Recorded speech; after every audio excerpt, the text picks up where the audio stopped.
Welcome back to the deep dive. We are doing something a little different today. We are essentially going to try and perform an exorcism. That is a dramatic way to start, but, given the topic, I suppose it's appropriate. I think it's necessary because today we are talking about Elisa Lam. And if you have been on the internet at all in the last 10 years, I mean, if you've scrolled TikTok or fallen down a YouTube rabbit hole or even just had a conversation about creepy mysteries, you know this name. Oh, absolutely. You know the story. Or, well, more accurately, you know the ghost story. It really is the internet's favorite mystery, isn't it? It has all the elements. You've got the spooky hotel, a young woman who goes missing. The elevator footage. We have to talk about the elevator footage. Of course, the footage that looks like it was directed by a horror filmmaker. And then the discovery itself in a place that just seems impossible. Exactly. It's become a meme. It's modern folklore. But here's the problem, and this is why we're doing this deep dive today. The version of the story that 99% of people know is garbage. That's a blunt way to put it, but it's true. It's a fabrication born out of message board speculation and, frankly, a lot of clickbait. And that fabrication has real consequences. It completely obscures the reality of what actually happened to a real human being. It turns a tragedy into a piece of entertainment. So our mission today is to strip all of that away. We're going to deprogram ourselves and anyone listening. We're going to look at the hard evidence in our stack, the stuff the ghost hunters and the conspiracy theorists usually ignore. Right. We're not just retelling the spooky story. We are unpacking the autopsy report line by line.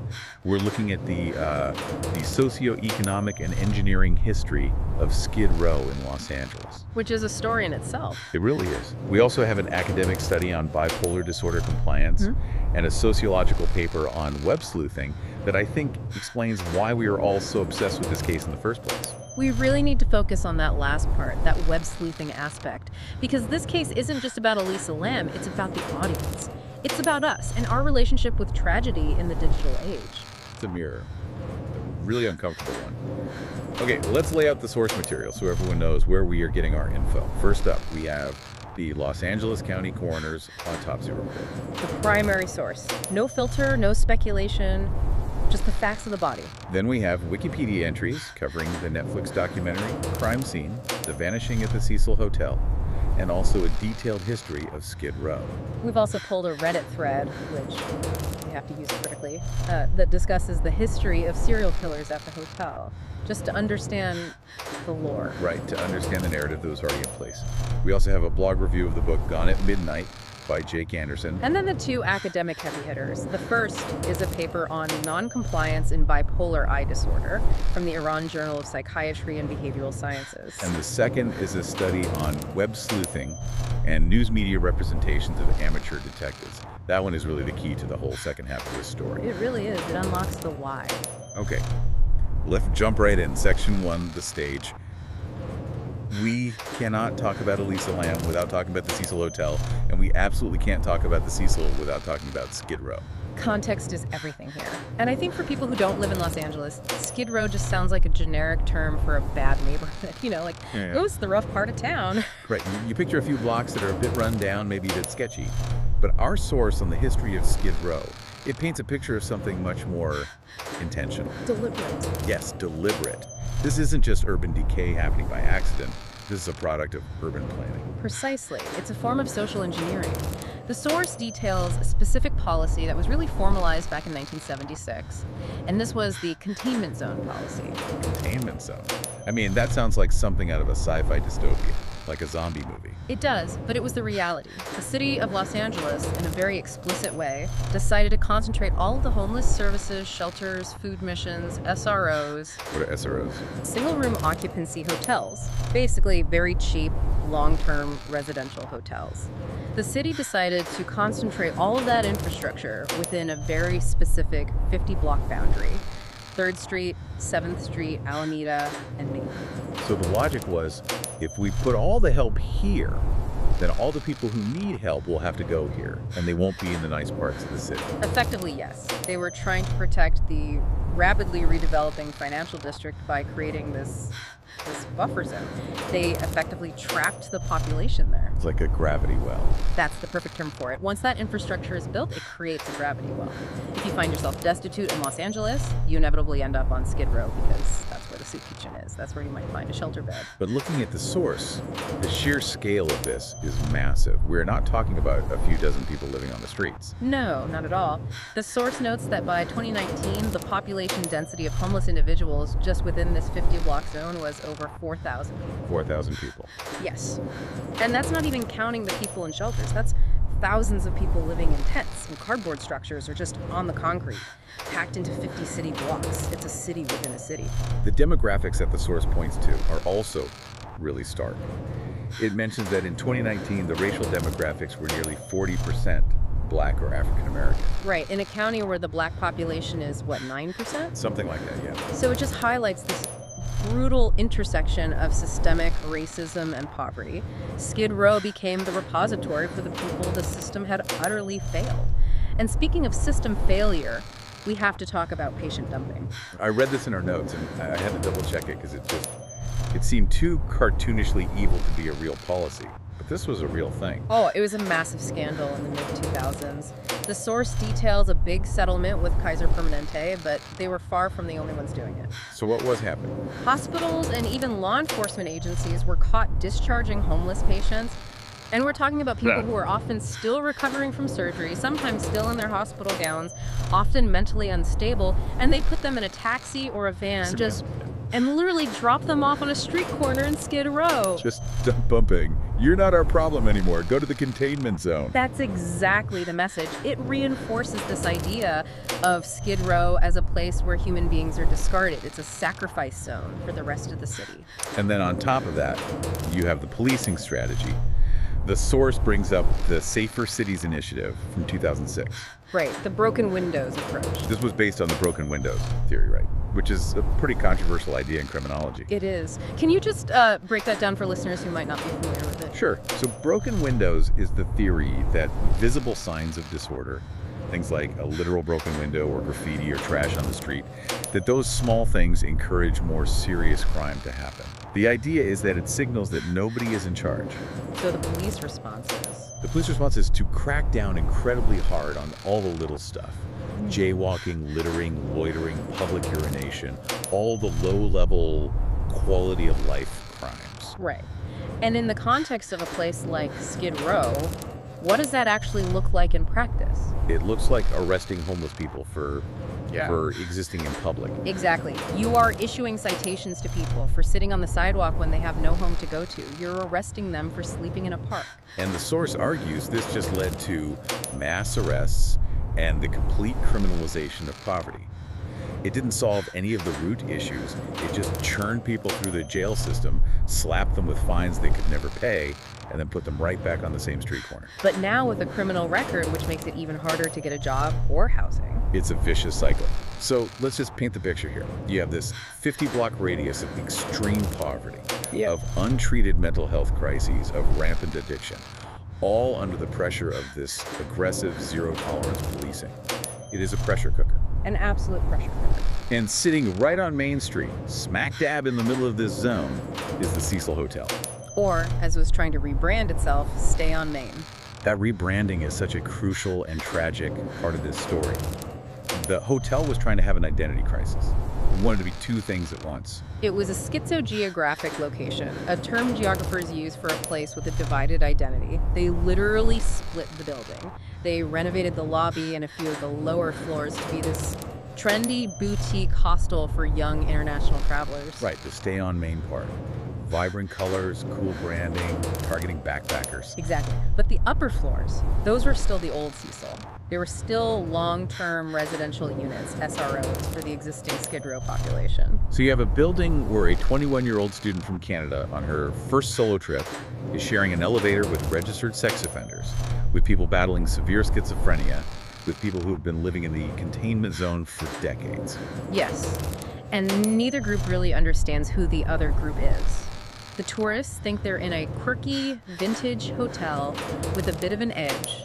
The residents are just trying to survive day to day. It is a recipe for disaster. But the internet doesn't look at it as a sociological disaster. They look at it as a cursed hotel. And this brings us to that Reddit thread we have in our stack, the one about the serial killer connection. The Hotel of Death, the Suicide Hotel, it has all these nicknames. Right, and the thread, it goes deep on Richard Ramirez, the Night Stalker. He lived on the top floor in 1985 during his killing spree. And this is true. This is a documented fact. He did. And the Reddit users are just obsessed with this detail. They talk about how he would come back covered in blood and just walk up to his room and nobody would say anything. Which is horrifying, but we have to ask the right question about that. We have to ask why he could do that. Was it because the hotel was possessed by a demon that protected him? Or was it because, in 1985, the Cecil was a chaotic, transient, understaffed SRO where people learned to mind their own business, and where a man looking like a disheveled mess covered in something just fit right in with the general atmosphere of desperation? It was the perfect camouflage. The chaos was his cover. Exactly. He wasn't drawn there by some supernatural force. He was drawn there by the anonymity and the cheap rent. It was practical. The thread also gets into Jack Unterweger, the Austrian serial killer. I find his story even more disturbing in some ways. It's bizarre. He stayed there in the 90s. He was actually posing as a journalist, writing about crime in Los Angeles for an Austrian magazine. It is just so twisted. He was riding along with the LAPD, wasn't he? Yes. Can you imagine? He was doing ride-alongs with the police to research his articles on LA's red light districts, and then he was using that insider knowledge to find and murder sex workers in the very same areas. And he was staying at the Cecil the whole time. Again, it speaks to the extreme vulnerability of the population in and around Skid Row, not to a curse on the building itself. But you can see why the internet latches onto this. Ramirez, Unterweger. You add in the dozens of documented suicides and overdoses over the decades. When Elisa Lam disappears, people don't think mental health crisis. They think the Cecil is hungry again. It's classic confirmation bias. We count the hits and we ignore the misses. For every Richard Ramirez, there were thousands of people who stayed at the Cecil and didn't die, who just lived their lives. Right. But that's not a good story. The history primes us. It sets the stage for a horror movie. And when the stage is set for horror, we interpret everything that happens on it through that lens. So that is the stage. A containment zone of neglected trauma and a hotel with a very dark, very real history. Now let's look at the specific tragedy. Section 2, analyzing the autopsy. This is where we have to leave the folklore behind and look at the cold, hard, biological reality.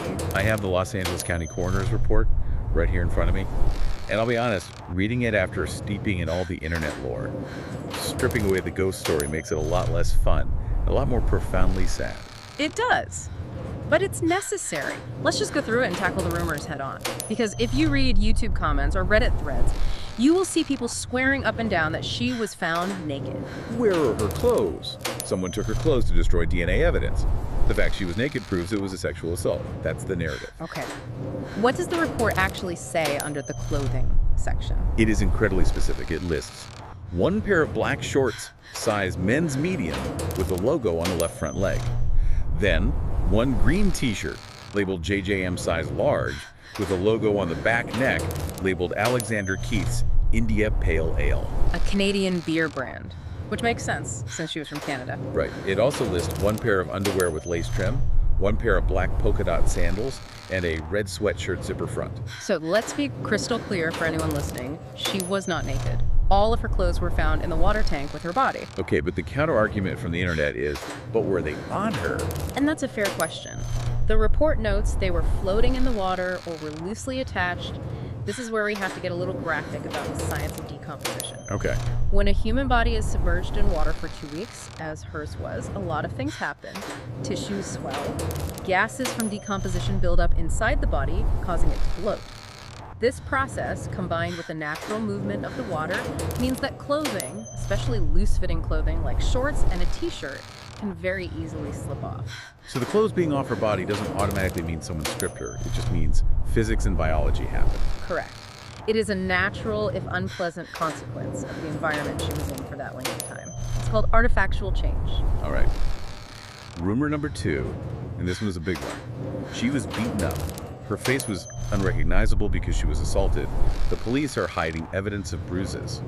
For this, we turn to the section of the autopsy titled Evidence of External Traumatic Injury. And it's blank. Well, not blank, it says none. None. Not a single cut. No bruises, no contusions, and critically, no defensive wounds on her hands or arms. Explain why that's so important. If you are fighting for your life against a murderer, you instinctively raise your hands to protect yourself. You scratch, you claw, you fight back. You almost always end up with marks on your hands, under your fingernails, on your forearms. There was nothing. Zero. What about internal injuries? Could she have been strangled or something? The internal examination was just as thorough. No broken bones, no internal bleeding. And most critically, the hyoid bone was intact. Remind us again what the hyoid bone is and why it matters. It's a small U-shaped bone in your neck that supports the tongue. It's relatively protected, so it's very hard to break by accident, but it's very often fractured during manual strangulation. In strangulation cases, a fractured hyoid is a key indicator for a medical examiner. Hers was not broken. They also performed the sexual assault kit, right? They did. And despite the moderate decomposition of the body, which can make things difficult, they found no evidence of sexual trauma, no tearing, no bruising. They tested for semen. They found nothing. No foreign DNA was recovered. You've mentioned decomposition a couple of times. The report uses some terms that I think confuse people or maybe scare people into thinking something supernatural happened. Specifically, skin slippage and marbling. These are standard forensic terms. They sound gruesome, but they're just scientific descriptions of a natural process. Skin slippage is exactly what it sounds like. In a watery environment, the outer layer of skin, the epidermis, could separate from the dermis underneath. Okay. Marbling is a discoloration pattern. As bacteria inside the body break down hemoglobin in the blood vessels near the skin, it creates a dark, purplish-green web-like pattern on the surface. It looks like marble. It sounds horrific. It is the reality of death. But the internet sees a leaked photo or hears a description of marbling, and they immediately jump to bruising or torture. It's not, it's just biology taking its course. There is one other detail in the autopsy that the conspiracy theorists really cling to. Highlighted it here. Sand-like particulate. Ah, yes, the infamous sand. The report says, all of the items had sand-like particulate attached to the fabric and loosely present in the fold of the clothes. And the internet says, sand. Was she at the beach? Did someone kill her at Santa Monica and then move her body all the way to the roof of the Cecil? Okay, let's just apply Occam's razor here for a second. What is the simplest, most logical explanation? That there was something like sand in the water tank. Exactly. We have a massive water storage tank on a rooftop in downtown Los Angeles. This tank is not a sterile, hermetically sealed environment. It's been sitting up there for years, exposed to the elements. It's dust, smog, grime from the roof. All of the above. Roof debris, sediment that's naturally in the city's water supply, degraded roofing material. Over years and years, the stuff settles at the bottom of the tank and forms a sludge or a grit, a sand-like particulate. And since she was at the bottom of the tank, and her clothes were likely at the bottom or floating near the bottom, that particulate naturally attached itself to the fabric. It doesn't mean she was at the beach, it means the water tank was old and dirty. it's amazing how a completely mundane detail can be twisted into a sinister clue if you're determined to find one. That is the very essence of conspiracy thinking. It's called anomaly hunting. You ignore the 99 things that make sense, and you fixate on the one thing you don't immediately understand. So, to summarize the autopsy, Yeah. no trauma, no assault, clothes are present. The official cause of death is ruled drowning. But there was a second line in the cause of death section, a very important line. Other significant conditions contributing, but not related to the immediate cause of death. And that line says, bipolar disorder. This is the pivot. This is where we move from the body to the mind. Section 3. And this is where the real tragedy of the story lies. It's not a murder mystery, it's a medical crisis that unfolded in public. We know from the autopsy and from her family that Elisa Lam was diagnosed with bipolar disorder. And it's important to understand, bipolar mania is a very serious mental health condition. It's characterized by at least one full-blown manic episode. A manic episode isn't just being in a good mood. It can involve psychosis, hallucinations, paranoia. And these episodes can last for at least 7 days or be so severe that the person needs immediate hospital care. Correct. And the toxicology report from the autopsy gives us a major clue about her mental state at the time of her death. Right, they tested her blood. They did, and they found traces of the medications she was prescribed. There was venlafaxine, which is an antidepressant, lamotrigine, a mood stabilizer, and quetiapine, which is an antipsychotic. So she was taking her medicine. Sort of. The key is the levels. The report indicated that the levels of the mood stabilizer and antipsychotic were very low, while the antidepressant was present at a therapeutic level. The conclusion was that she was likely undertreated. What does undertreated mean in this context? Does it mean she wasn't taking them at all? Or not taking enough? It strongly suggests she was non-compliant with her dosage regimen. She might have been taking the antidepressant, which can make you feel better, but skipping the mood stabilizers and antipsychotics, which can have unpleasant side effects. Or she might have been skipping doses of everything in the days leading up to her death. We have this academic paper here from the Iran Journal of Psychiatry and Behavioral Sciences titled Noncompliance in Bipolar I Disorder. This helps us understand why this happens, because I think a lot of people outside the mental health world ask, if you know you're sick and you have medicine that helps you, why on earth would you stop taking it? It is the million-dollar question in psychiatry, and the answer is incredibly complex. The study notes that medication non-compliance is extremely widespread.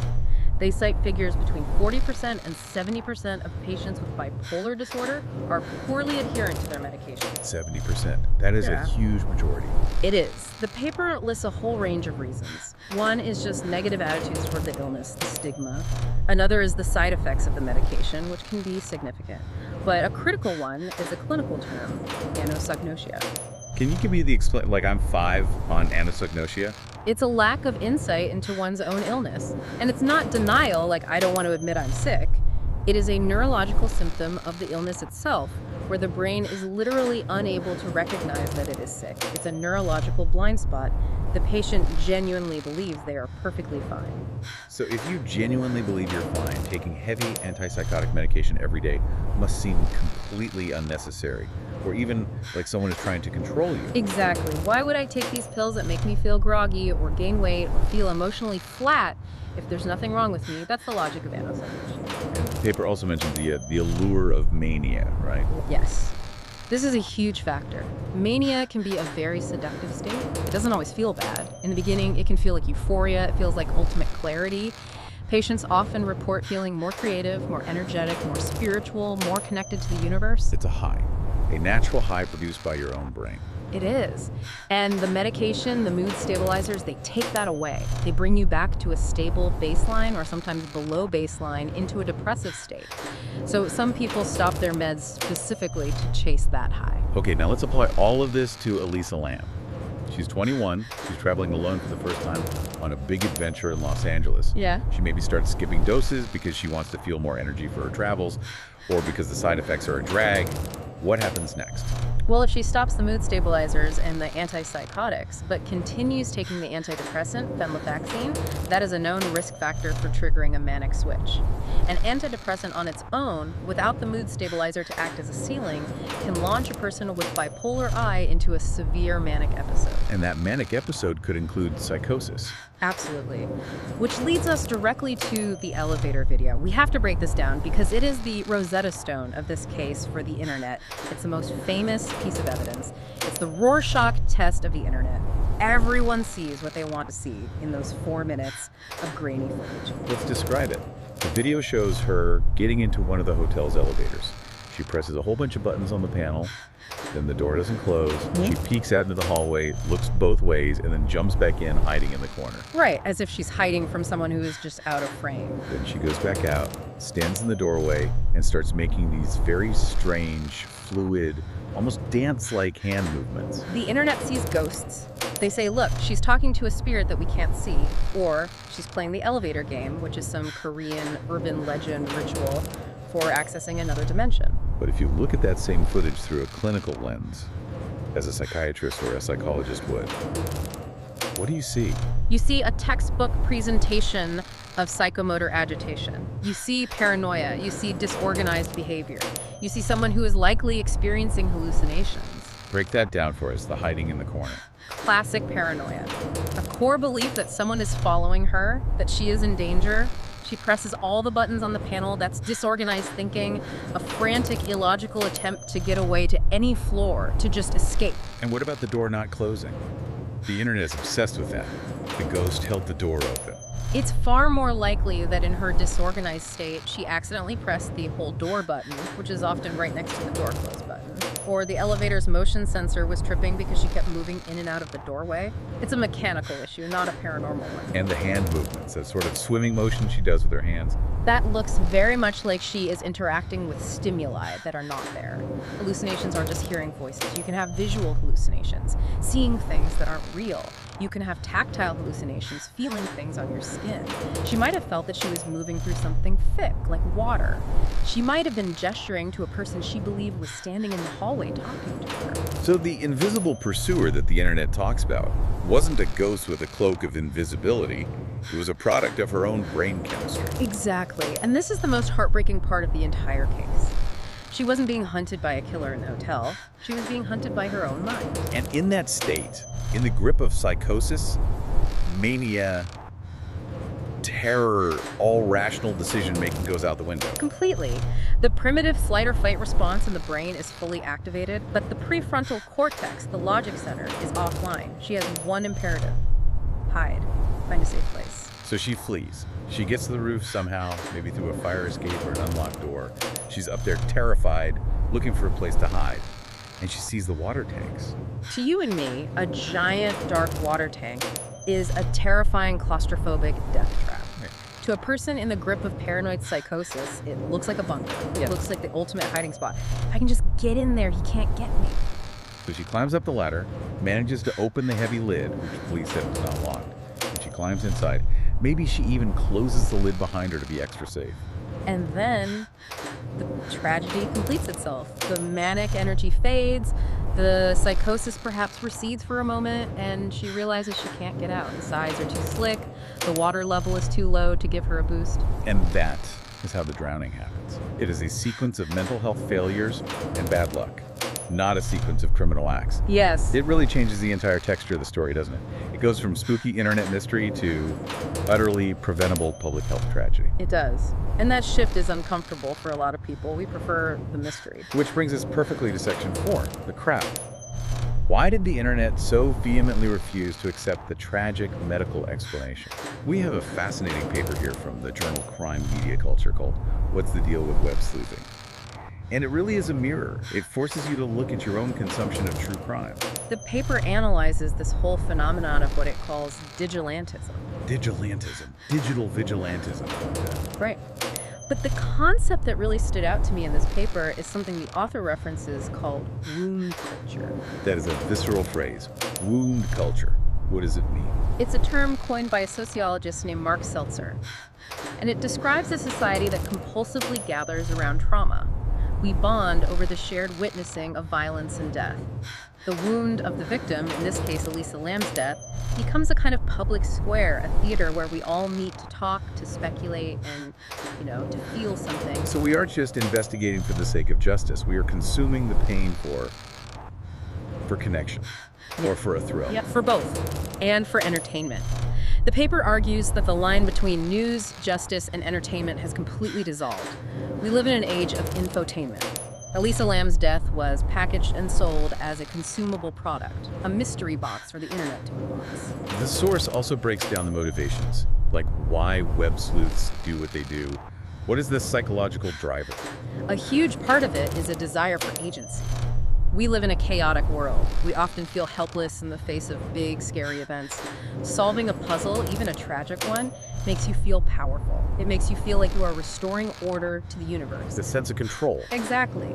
If you can be the one to spot the glitch in the elevator video or find the clue in a Google Street View image that the police missed, you're not just a passive consumer of news anymore, you're a hero. It's main character syndrome. I am the one who will solve this. Right. But this desire to be the hero, this vigilantism, has a very, very dark side. The paper uses the Boston Marathon bombing as a key cautionary tale. Oh, right, where the subreddit Find Boston Bombers basically solved the case by publicly accusing the wrong guy. They identified several innocent people, circled their faces in photos, and broadcast their names and pictures across the internet saying, "This is the guy, he did it." Those people's lives were ruined, they were harassed, they received death threats. And we saw the exact same thing, the exact same pattern happen in the Elisa Lam case. We did. We have to talk about the musician, Morbid. Yes. His real name is Pablo Vergara. The Wikipedia entry for the Netflix documentary goes into his story. He was a musician, he went by the stage name Morbid. He played death metal, he used horror imagery in his videos. And this is the crucial connection in the web sleuth's minds. He had stayed at the Cecil Hotel a full year before Elisa Lam died. A year, so he wasn't even in the country. He was in Mexico recording an album when she died. He had a completely ironclad alibi. But the web sleuths did not care about that detail. They saw a guy who looked weird. He had long black hair, he sang about death, he wore dark makeup, and he had a video online that was filmed at the Cecil Hotel. That was the extent of the evidence. That was enough. They decided he was the killer. They flooded his social media accounts. They sent him thousands of death threats. They reported his YouTube and email accounts until they were permanently taken down. They accused him of murdering Elisa Lam as part of a satanic ritual. And this destroyed his life, didn't it? Completely. In the documentary, he talks about how the harassment was so relentless, so vile, that he tried to take his own life. He had a complete mental breakdown. The internet mob, in their so-called quest for justice for Elisa, almost killed an innocent man. Because he fit the casting call. They needed a villain for their movie. A bipolar episode doesn't have a villain you can hate. A death metal singer with spooky videos looks like a villain. It confirms their bias. It feeds the wound culture. They didn't want the truth. They wanted the movie version of the truth, and he was the perfect bad guy. The web sleuthing paper uses this fantastic term. Weaponized visibility. Yes. The internet made Elisa Lam hypervisible. Everyone who's into true crime knows her face, knows that elevator video. But in doing so, they erased her humanity. She became an object, a puzzle. And they did the same to Pablo Vergara. They weaponized visibility against him, erasing his humanity and turning him into a caricature of a killer. They were just characters in a game the internet was playing. That is deeply, deeply unsettling. And it should be. This leads us into Section 5, the media reflection. Because eventually, the big studios and publishers got involved. We have the Netflix documentary from 2021, Crime Scene, The Vanishing at the Cecil Hotel. Which came out nearly a decade after her death. And if you look at the Wikipedia entry for it, the critical reception was, let's just say it was mixed. 54% on Rotten Tomatoes. Yeah. The critics' consensus was that the series buried the heart of the tragic case under unsavory conspiracy theories. Which is a very polite and academic way of saying it was exploitative and irresponsible. I watched the whole thing in preparation for this, and the structure of it is genuinely infuriating. It spends the first 3 episodes giving a massive platform to the web sleuths and basically validating their craziest theories. Right. Was it a secret government tuberculosis test that causes madness? Was the elevator video edited by the hotel to hide a killer? Was it the hotel maintenance staff? It indulges the fantasy. It presents these wild theories without any real-time fact-checking. And then, only in the final episode, does it bring in the adults in the room, the lead detective, the coroner, the hotel manager, to say, actually, no, it was none of that. Here's what really happened. But by then, the damage is done. You've spent 3 hours marinating the audience in the conspiracy. The truth feels like a letdown at the end. It's infotainment about infotainment. It pretends to critique the web sleuths while doing exactly what the web sleuths did, using a human tragedy for maximum engagement and clicks. And it's not just documentaries. We also have this review of the book Gone at Midnight by Jake Anderson. And it points to another example of this phenomenon of the observer becoming the story. The review makes a really interesting point. It notes that Anderson spends a huge amount of the book talking about his own mental health struggles, his own depression. He explicitly says he feels a kinship with Elisa. He projects his own struggles onto her. That witnessing concept from the web sleuthing paper again. The investigator becomes part of the story they're telling. Yes, he isn't just a detached reporter. He is actively processing his own trauma through hers. The review notes that he explores every paranormal and conspiratorial angle, synchronicities, weird coincidences, the history of dark magic. Does he solve it? In the end, even he, after going down every single rabbit hole, seems to land on the police conclusion of an accidental drowning being correct. But the reviewer says he seems deeply unsatisfied by that conclusion. Unsatisfied. I think that one word sums up the entire internet reaction to this case. Why are we as a culture so unsatisfied with the truth? Because the truth is boring. And I don't mean boring as in not important or not tragic. It's profoundly tragic. I mean boring in a narrative sense. It lacks a clear structure. Right. A young woman with a serious mental illness stops taking her medication correctly, has a psychotic episode, and accidentally drowns. It's sad.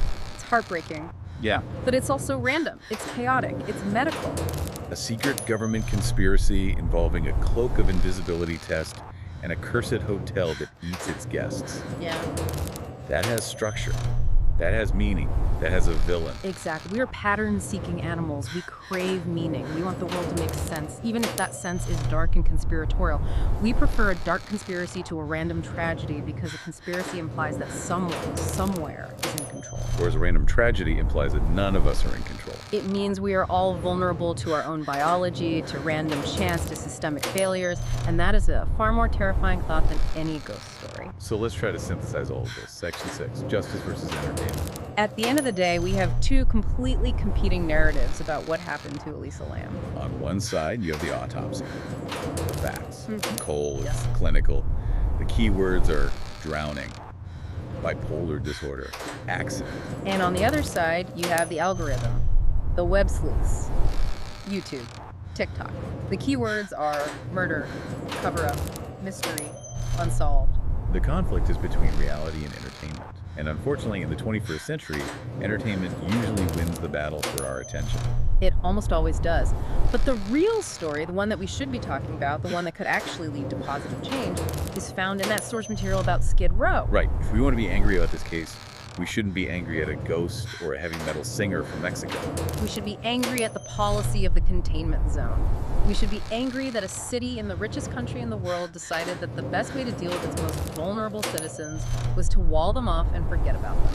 We should be angry that a young woman in the midst of a severe mental health crisis can wander through a hotel lobby, get into an elevator, act visibly and profoundly erratic for minutes on end, and no one intervenes. No one called 911. No one from the hotel staff saw the footage and said, we need to check on this guest. Why not? Because in that specific environment, the Cecil Hotel on the edge of Skid Row, that kind of strange, erratic behavior is normalized. It is ignored. It's just another Tuesday.